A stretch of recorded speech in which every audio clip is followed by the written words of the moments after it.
Good evening, everyone.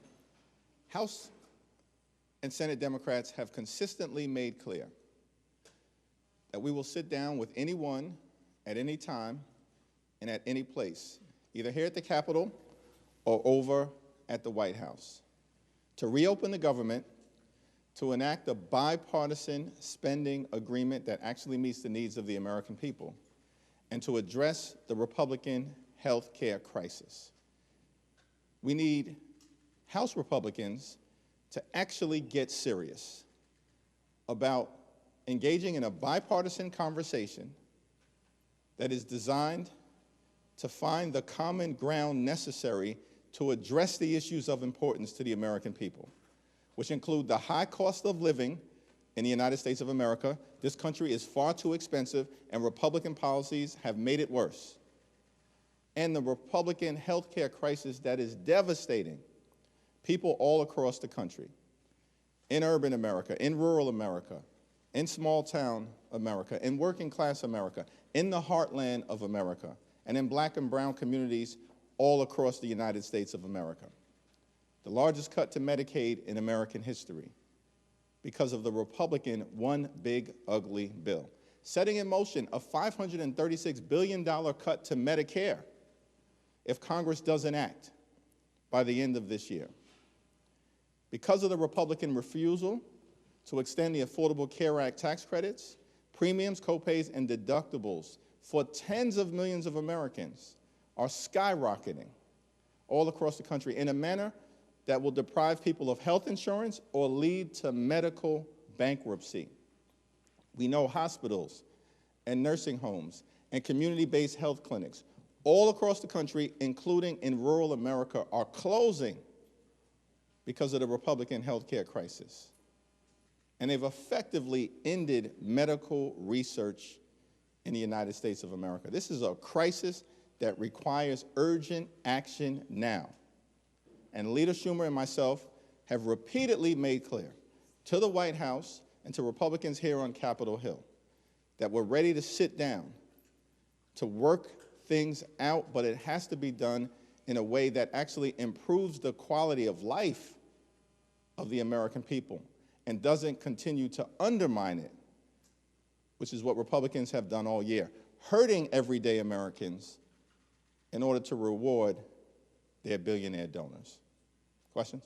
Leader Jeffries. Mr. Leader, thank you. I don't know if you heard the President's comments a short time ago in the Oval Office, but he did seem to indicate a willingness maybe to negotiate on the ACA subsidies. He said if we made the right deal. He also seemed to suggest that, well, he said something to the effect of we're talking to Democrats. So A, have you had any conversations as of late with the President or the White House? And B, what do you make of his willingness maybe to strike a deal here?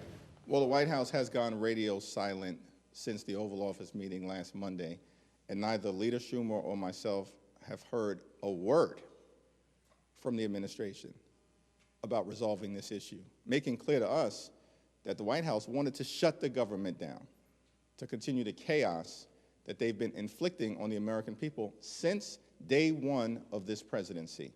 It's an interesting statement that the President has made, and I think both House and Senate Democrats are clear. We'll sit down anytime, any place with anyone from your administration, including the President, to get a resolution here with respect to the Affordable Care Act tax credits, which need to be extended right now, as well as dealing with and addressing the Republican health care crisis that is devastating everyday Americans all across the country.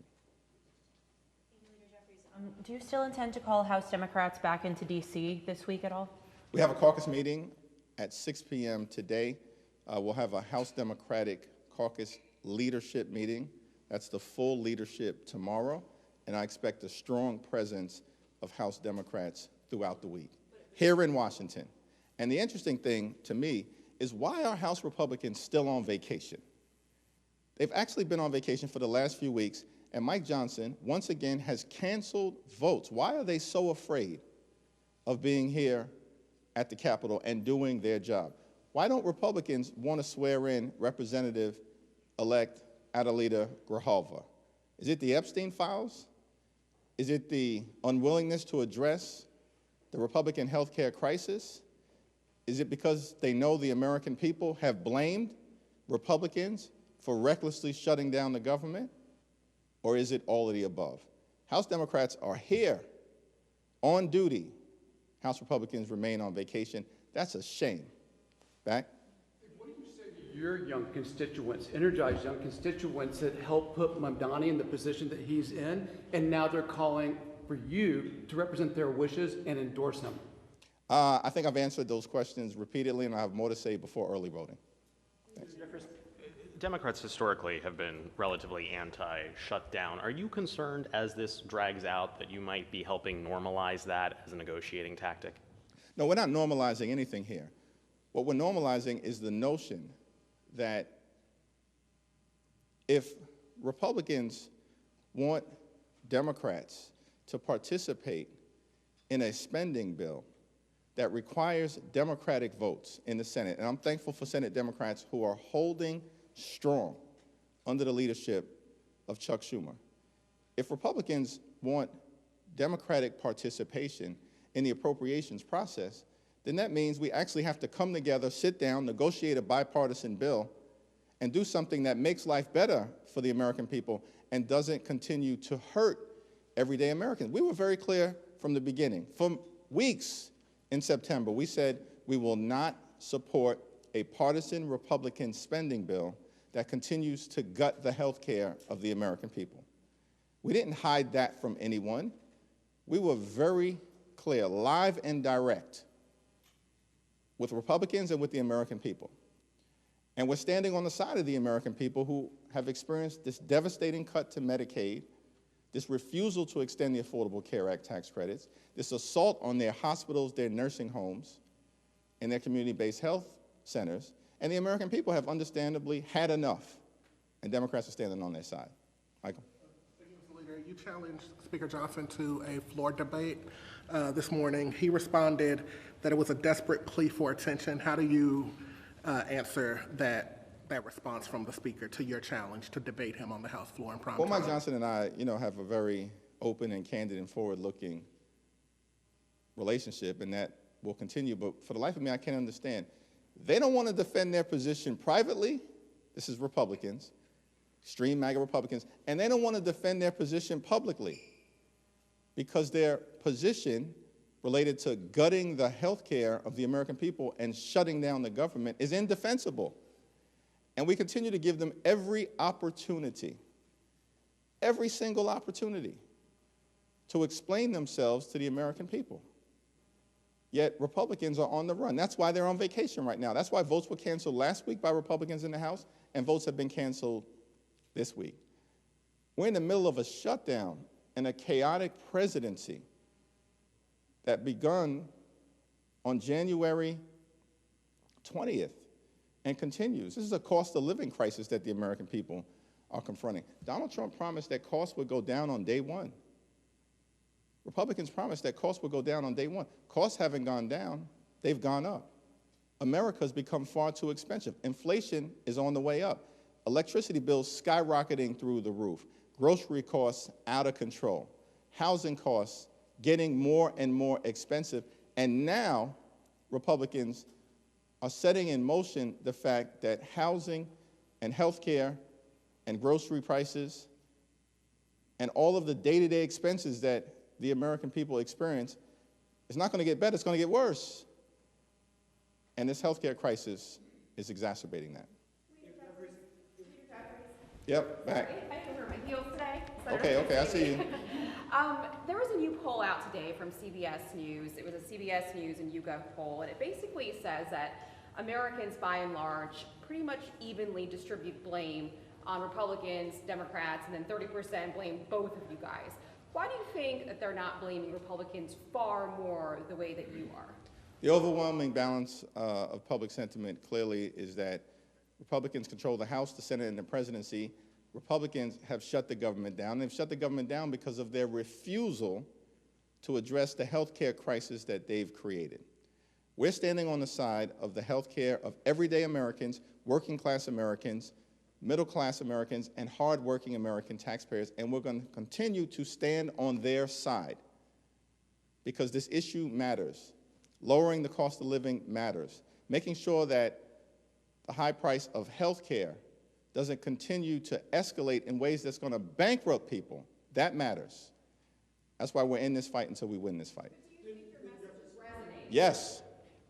Just to clarify, it wasn't just that President Trump said he would be willing to work with Democrats. He said, I'm going to quote him, "We are speaking with the Democrats, and some very good things could happen with respect to health care." So you're saying you've had no discussions with the White House at all. Do you know of any Democrats that have spoken to President Trump at all on this issue? I do not know of any Democrats who have spoken to President Trump or members of his administration on this issue of reopening the government, enacting a bipartisan spending agreement, and addressing the Republican health care crisis. President Trump did make those statements. Leader Schumer, I believe, has put a statement out in response indicating he's had no conversations with Donald Trump or the administration. And that's certainly been the case relative to us as House Democrats.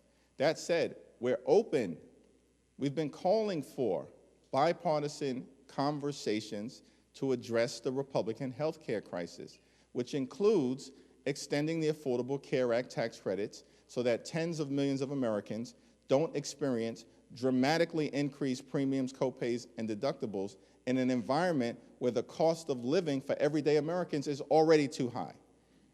And so if President Trump is ready to have that conversation and is ready to talk about health care and is ready to talk about the Affordable Care Act tax credits and extending them, we of course look forward to sitting down and having that engagement, reopening the government, and getting the spending bill situation resolved in a manner that helps the American people.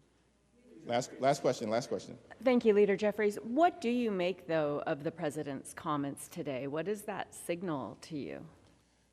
I think it signals the fact that Democrats have been talking about health care, and health care for the last several weeks.